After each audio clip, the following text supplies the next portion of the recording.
Maadhimisho haya yanatarajia kufanyika tarehe 15, 16 na 17 ya mwezi wa 8 2026. Na miongoni mwa huduma zitakazotolewa katika maadhimisho hayo, huduma ya kwanza ni huduma za kimatibabu bure kwa maradhi ya kiroho na kimwili kwa muda wote wa siku 3 hizo. Jambo la pili litakalofanyika hapo, kufanya tambiko za mila na desturi kwa wageni wetu wote watakaohudhuria siku hiyo hapo, free bila malipo yoyote. Jambo la tatu ni elimu ya uchimbaji dawa na kuziandaa kwa madaktari. Na jambo la 4, ulishaji wa sadaka kwa mzimu wa Mwafrika. Lakini naomba niweke sawa hapa, kama alivyotoka kuweza kuzungumza katibu, kwamba si vizuri sana tukatumia neno mzimu, kwa sababu bado inahitajika elimu pana sana kwa Waafrika, sio Watanzania peke yake, kwa Waafrika walitambue neno mzimu. Wenzetu wazungu wanatumia spirit au shirini, ni neno lile lile moja. Sisi Kiswahili tunasema mzimu, lakini wenzetu wazungu wanatumia spirit au shirini, na si kana kwamba hawatambiki hawa, wanatambika tena kwa herufi kubwa. Tuna kumbukumbu, kama mnafuatilia vizuri mataifa ya nje, mwezi wa 10 tarehe 30 wazungu wana sherehe inayoitwa Halloween. Halloween ni sherehe hiyo ambayo inafanyika kila mwaka mwezi wa 10 tarehe 30. Hilo sio jambo dogo, hizo ni spiriti zao ambazo kimsingi wamezitengea siku maalum. Sisi Afrika kwa nini tushindwe kufanya hivyo? Kwa hivyo, ndugu waandishi wa habari, tukio letu muhimu hilo linatarajiwa kuhudhuriwa na mgeni wetu rasmi ambaye ni Mheshimiwa Mwinshehe Shabani Mlao. Huyu ni mzee maarufu wa mkoa wa Pwani na mzee wa karne ya 20, lakini pia huyu ni mwenyekiti wa Chama cha Mapinduzi katika mkoa huo wa Pwani. Katika safari yake ya kuhudhuria maadhimisho hayo ya miaka 4 ya mzimu wa Mwafrika, ataambatana na baadhi ya madisi na wabunge wa mkoa huo. Ndugu waandishi wa habari, maadhimisho haya yanatarajiwa kuhudhuriwa na baadhi ya wataalamu wa tiba za asili na jadi kutoka kwenye mataifa mbalimbali Afrika Mashariki na Kati, ikiwemo Tanzania, Kenya, DRC Congo, Rwanda, Burundi, Uganda, South Africa na baadhi ya nchi zingine. Ndugu waandishi wa habari, lengo kuu la kuanzishwa kwa kituo hicho cha huduma za matambiko ni kuwaunganisha Waafrika wote duniani kurudi kwenye asili yao, lakini pia kuhakikisha kwamba tunatunza tamaduni zetu barani Afrika kwa maslahi ya vizazi vya leo na vijavyo, kwa sababu tukizingatia vizazi vyetu vya Kiafrika kwa sasa vimekuwa ni vya kupotea kila kukicha. Unaweza ukajikuta mtoto wa umri wa miaka 25, mtoto wa kike, hana uwezo wa kumpikia chakula baba yake wala mume wake. Ni janga kubwa sana katika bara letu la Afrika, ambapo kimsingi hatukuwa tumefikia hatua hiyo. Lakini tumekuja kufikia hatua hiyo baada ya teknolojia kuweza kuongezeka na kuletewa vitu ambavyo kimsingi havitufai kama Waafrika. Kwa hiyo, ndugu waandishi wa habari, ili kufanikisha haya yote yaliyozungumzwa leo hapa, ninyi ni sehemu ya kipekee ya kuungana na sisi katika kuhakikisha kwamba tunakwenda kufanikisha dhamira yetu sisi madaktari wa tiba asili Afrika kwa muungano wetu huu, kwa sababu mmekava nafasi kubwa sana katika ulimwengu kuweza kupasha habari kona yote ya dunia. Kwa hiyo na imani ya kwamba kupitia nyinyi mtaweza kupaza sauti zetu zikafika duniani na kisha tukaweza kupokelewa vizuri, tukarudi katika asili yetu. Lakini pia kwa nafasi ya kipekee naomba nitumie fursa hii kuweza kuziomba serikali zetu za Afrika, Tanzania, Rwanda, Burundi, Kongo, Malawi na nchi zingine za Afrika kuungana na sisi madaktari wa tiba asili katika elimu tunazozitoa, na ikiwezekana katika elimu za ukuu wa Mwafrika zikaanzishwa mashuleni kwa lengo la kuweza kufikia malengo tunayoyakusudia. Lakini wakisema watuachie sisi tu madaktari wa tiba asili Afrika Mashariki, ni ngumu sana kufikia ndoto ambayo tunaikusudia.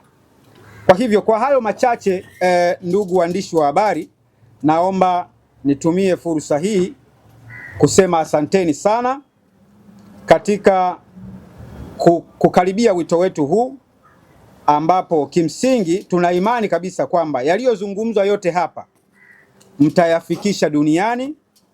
Lakini pia kwa nafasi ya kipekee ni wakaribishe madaktari wa tiba asili Tanzania na duniani ambao hawana taarifa ya jambo hili, bila kujali vyama vyao, basi waweze kufika kwa lengo la kuweza kuelimika zaidi na kuwasaidia Wanaafrika wote kwa ujumla watakaojumuika nasi katika tukio hilo la maadhimisho ya miaka minne ya Mzimu wa Afrika pamoja na uzinduzi. Asanteni sana wanahabari. Naomba nitumie dakika moja au sekunde kukaribisha maswali kwa ninyi waandishi wa habari. Angalau kama una swali lolote ambalo, sitaki uondoke na kinyongo hapa. Kama una swali lolote uliza hapa, utajibiwa kwa wakati. Hata kama ni swali moja tu, ningependelea kila mmoja akauliza hata swali moja kwa niaba ya wengineo ambao hawako hapa, wanaofuatilia katika mitandao ya kijamii, pengine wangetamani kuuliza lakini anashindwa kuuliza kwa sababu hayupo eneo hili. Sasa kupitia ninyi waandishi wa habari, na imani ya kwamba mtakuwa na maswali ya kuweza kuuliza ambayo yatakuwa yenye faida kwa watazamaji pamoja na wasikilizaji. Asanteni na karibuni katika maswali. Karibu. Asante. Kwanza ongereni kwa jambo hilo. Asante. Zimekuwa zikiwatambulisha mizimu kama dude la kutisha. Naam. Mzimu kama ni kitu cha kuogopesha kibaya. Pengine kutumia fursa hii mngetuelewesha mzimu ni nini? Ni kiumbe kinaonekana vipi? Je, kwa nyakati hizi kinaonekana bado? Kwa maana hiyo hata wewe ukifa unaweza kuwa mzimu? Tueleweshe hiyo. Naam, nafikiri asante kwa swali lako. Sijajua umetokea media gani? Paza Sauti. Paza Sauti. Asante kwa swali lako. Anataka kujua mzimu ni kitu gani, ni kitu la namna gani, ndicho anachotaka kujua. Lakini nafikiri mwanaharakati wa ukuu wa Mwafrika alitoka hapa Chionda, alifafanua kidogo, akasema mzimu ni nafsi iliyoacha mwili. Kana kwamba hata wewe leo ukifa, tunasema binadamu hafi. Kiasili binadamu hafi, isipokuwa naacha mwili tu. Kwa hiyo hata wewe unapoacha mwili, tayari utakuwa ni mzimu vile vile. Na unasema kwamba ni kitu ambacho kinaonekana. Mzimu ni kitu ambacho hakionekani, lakini una uwezo wa kuwasiliana nacho, ima kwa mfumo wa kiroho au kwa mfumo wa ndoto. Unao uwezo wa kuwasiliana nacho na kikakupa majibu ambayo unayoyataka. Kikubwa tu ujenge utamaduni wa kuwa closed na chenyewe. Wewe una mababu zako ambao tayari walishaacha mwili. Una mababu zako upande wa kwa mama yako, una mababu zako upande wa kwa baba yako, walishaacha mwili. Kiasili yao ndo tunasema mizimu wenyewe, spirit. Si umenipata vizuri?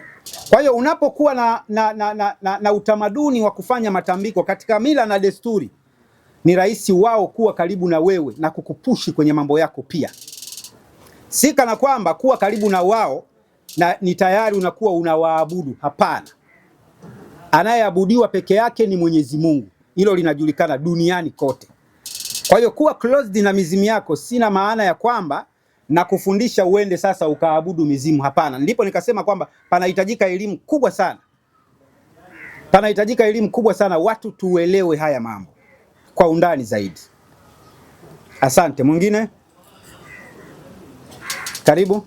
Asante. Mimi nitakuwa kama na maswali mawili matatu. Kwanza kabisa naanzia kwenye upande wa salamu zenu. Hapa nimeona watu wakisalimia asalamu alaykum, nimeona watu wakisalimia salamu za Wakristo. Kwa hiyo nitaka kwanza nijue, je, na nyinyi sasa mnaabudu, kuna hapo kati yenu ni Wakristo na Waislamu? Hilo ni swali la kwanza. Swali la pili ni kuhusiana na mzimu. Nilipata moja ya taarifa ambayo ilikuwa inatolewa hapa ni kwamba mzimu sasa una miaka mingi. Maana kama Waafrika hatukuwa na mzimu au ilikuwaje? Alafu sasa huu mzimu kama ulivyotoka kusema hapo kwamba kuna mababu zetu akifa, mababu zetu akifa ndo hao wanakuwa mizimu, sehemu ya spirit.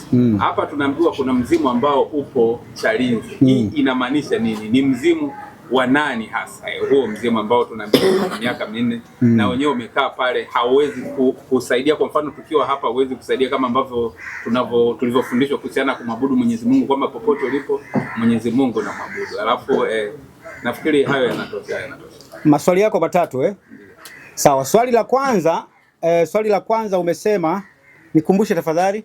Salamu. Nilikuwa nataka nihusianishe na nyinyi sasa mnamwabudu Mwenyezi Mungu, ili nije nihusianishe na huo mzimu wenu vile vile unamwabudu Mwenyezi Mungu, au niseme wetu, kwa sababu umesema Waafrika na mimi ni Mwafrika, niseme ni mzimu wetu na wenyewe unamwabudu tena Mwenyezi Mungu. Na nilitaka niangalia essence hapa kwa ukituelezea zaidi Dr. Riziki, kuna haja gani tena ya kwenda kufuatilia huo mzimu kama vile vile hauabudiwi na nyinyi tena mnasema tumwabudu Mwenyezi Mungu tena twende kwa huo mzimu? Yani hapo sijaelewa hasa mzimu gani hapo. Majibu haya hapa kama ifuatavyo. Kwanza kwenye Wakristo na Waislamu. Kwanza kwenye salamu umeuliza kwamba karibu watu hapa wote waliopanda katika kiti hiki wamekuwa wakitoa salamu za Kikristo, lakini pia kuna salamu zingine za kiasili zaidi. Iko hivi, ninyi ni waandishi wa habari, wanaofikiwa na habari hii ni watu wenye imani tofauti tofauti. Kwa hiyo tunapotumia asalamu alaikum, tafsiri yake kuna Waislamu katika ulimwengu wa dunia. Tunapotumia tumsifu Yesu Kristo, kuna Wakristo huko, hatutaki tuwakele. Tunapotumia tai ni salamu za Kiafrika. Tunapotumia hotep ni salamu bado za ukuu wetu. Kwa hiyo hizo salamu zote zilizotumika ni kwa sababu hizo ni salamu za kichifu, ni kwa sababu ya wanaofikiwa na habari hii ni wa aina tofauti tofauti, kwa imani tofauti tofauti. Kwa hiyo hatutaki tuwe sehemu ya kero kwao kwamba hawa namna gani. Kwa hiyo lazima tuwafikie. Swali lako la pili ukataka kujua kwamba tumesema kwamba kila mzimu kila koo ina mzimu wake, na iweje sasa huu mzimu ulioanzishwa hapo Chalinze ambao tunasema una miaka 4, ina maana zamani tulikuwa hatuna mzimu? Ndio maana yako. Ndio. Na sasa kwa nini na wengine wakauangalia huo mzimu, yani wakajihusisha na huo mzimu? Naam. Wakati wao na wenyewe tena wana mababu zao sehemu nyingine, mwingine unakuta ni hapa Pwani, mwingine wapi, mwingine wapi. Asante kwa swali zuri sana. Majibu yake ni kama ifuatayo. Mzimu huo unaitwa mzimu wa Mwafrika, sio mzimu wa Makonde, wala sio mzimu wa Mnyamwezi, wala sio mzimu wa Mluguru. Ni mzimu wa mtu mweusi, nikiwa na maana ya kwamba hata Ulaya kule wana kitu kinaitwa Halloween. Wazungu wana tamaduni zao kila koo na wana mizimu ya koo zao, lakini kuna mzimu wa pamoja ambao unawaunganisha watu weupe wote, nikiwa na maanisha kwamba wazungu.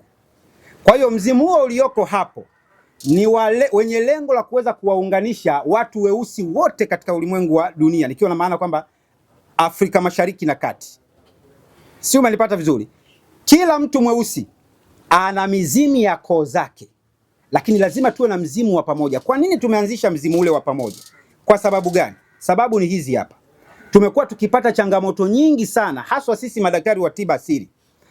Tunapofikiwa na wagonjwa, unakuta umeshamtibu changamoto zake bado, lakini unakuta kuna ule mzimu wake wa kimila, unaweza ukapanda ukasema mimi nataka kitu fulani.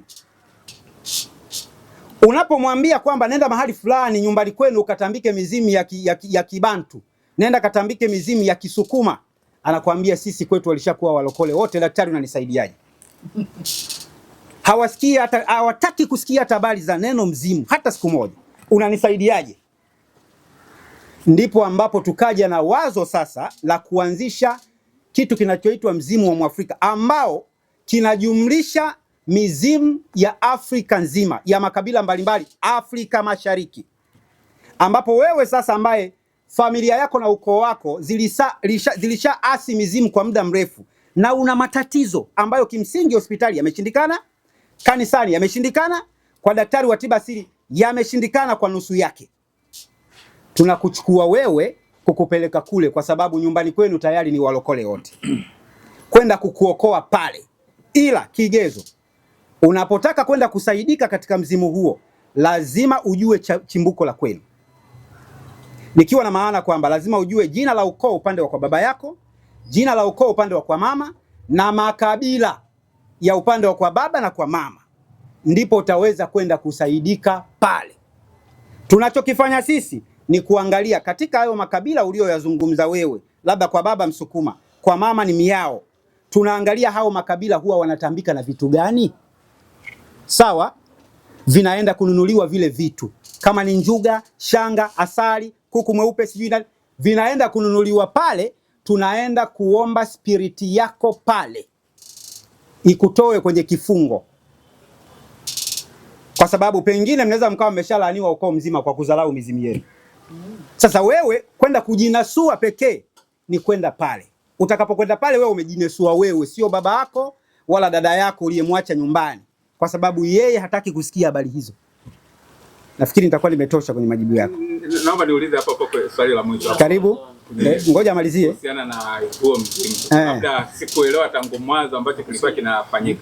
Kuhusiana na huu mzimu ambao unasema hapo na kunukuu kwamba tumeuwazisha.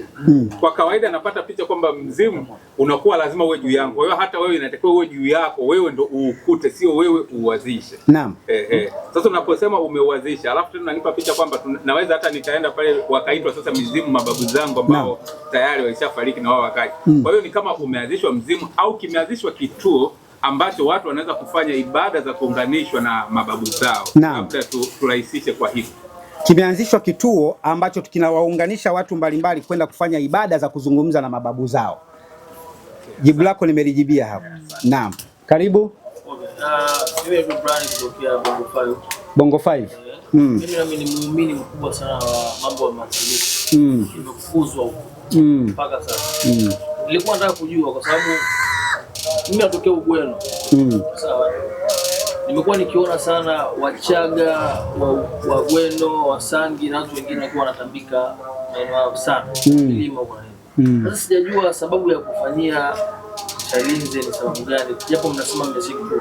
Kwa nini labda mnaweza kusema mngetafuta sehemu ambapo kuna watu wamekubuu kwenye mambo ya matambiko ili muweze kuadhimisha siku hiyo, labda hata kwa mwakani au kwa nini? Kwa nini mtasema Chalinze wako wana tabia kutambika kweli pale? Yaani hivyo. Unasema kwamba tumeanzisha kitu, kwa nini kimeanzishwa Chalinze kituo hicho na kisianzishwe sehemu ambayo watu wamekubuu kwa kufanya matambiko? Si ndio na maana hiyo? Maana yake ni hivi, tumeamua tukianzishe sehemu ambayo haifungamani na mambo hayo katika 100%. Kwa sababu gani? Endapo tungesema labda twende tuchukulie mfano watu walio kwenye matambiko sana ni wapi? Tanga. Hata Tanga pia kidogo.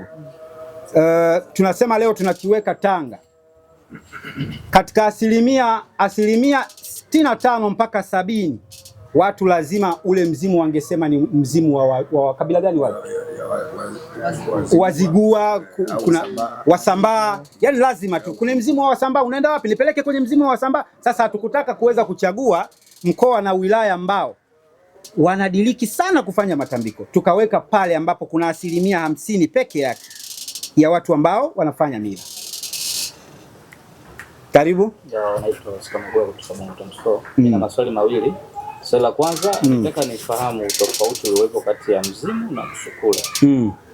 Lakini kitu kingine ni tumeona kuna baadhi ya jamii ambazo wanaenda kutambika kwenye makaburi, kuna wengine wanaenda kwenye mapango, wengine milimani. Mizimu kuna strategies za kuomba, wao wanaenda kuomba kwa jinsi gani, au inategemea wewe na jamii yako uliyokuja? Kuna watu wanaenda kutambika, sijui kama ni kutambika au ni nini. Kuna ile ya kwamba bana rudi ukafagalia makaburi kwenu. Sasa ni mtu ambaye ameshakufa ndio unasema mzimu ile nafsi kwamba pale anaenda kuongea na nafsi ya labda babu yake au mama yake. Sasa sijajua ule ni nini anakuwa anafanya kama hivi, tunasema ni kuongea na mizimu au yeye kile ni kitu kingine tofauti na wengine wanaenda kwa milimani. Kaanza kujibia hapo mwanzo, hapa mwisho hapa. Unapoona mtu anaenda kufagilia makaburi, sawa? ni katika miongoni mwa njia za yeye kutengeneza ukaribu na mizimu yake, wala sio kutambika pale. Anaenda kufanya usafi, ni jambo ambalo linaenda ni miongoni mwa mambo ambayo yanakufanya uwe closed na mizimu yako, kwa sababu ni mtu ambaye umeijali mizimu yako. Umenielewa? Kuna baadhi ya tamaduni unakuta makaburi unaweza hata ukakosa pa kutemea mate. Ushawahi kukuta hivyo? Unakosa pa kutemea mate. Lakini kuna wengine unaweza ukakuta makaburi mpaka unaanza kuuliza, hivi hapa kuna makaburi? Ni chaka la maana. Sio, umenipata vizuri? Swali lako la kwanza nikumbushe hapo. Swali la kwanza, utofauti wa mzimu na msukule. Msukule, tunapozungumzia mtu kachukuliwa msukule, nafikiri ni jambo ambalo lipo lina trendi sana. Tunapozungumzia mtu kachukuliwa msukule, ni mtu ambaye tunaaminishwa kwamba katika ulimwengu wa nyama amekufa, lakini katika ulimwengu wa kiza yule hajafa, isipokuwa ameenda labda kutumikishwa. Ndio maana tunasema kuna lile neno linalotumika sana kwamba msukule.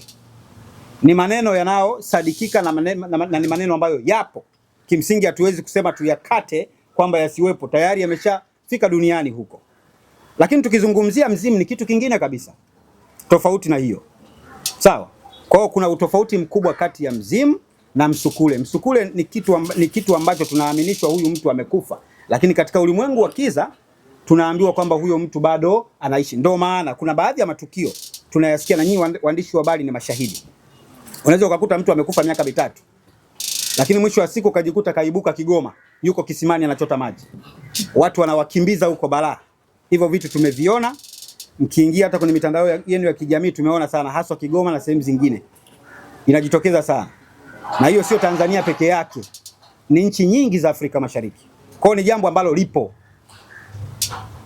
Shida ni kwamba elimu inawafikiaje? Ndipo nikaiomba serikali au serikali zetu za Afrika kuweza kuunganisha nguvu ya pamoja na sisi, ili tukazitoa hizi elimu, ikiwezekana hata zifike mashuleni.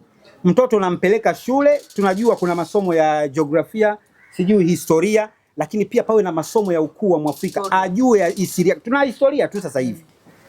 Inatakiwa masomo haya yafike shule ili watoto wakue nayo, waondokane na dhana tegemezi.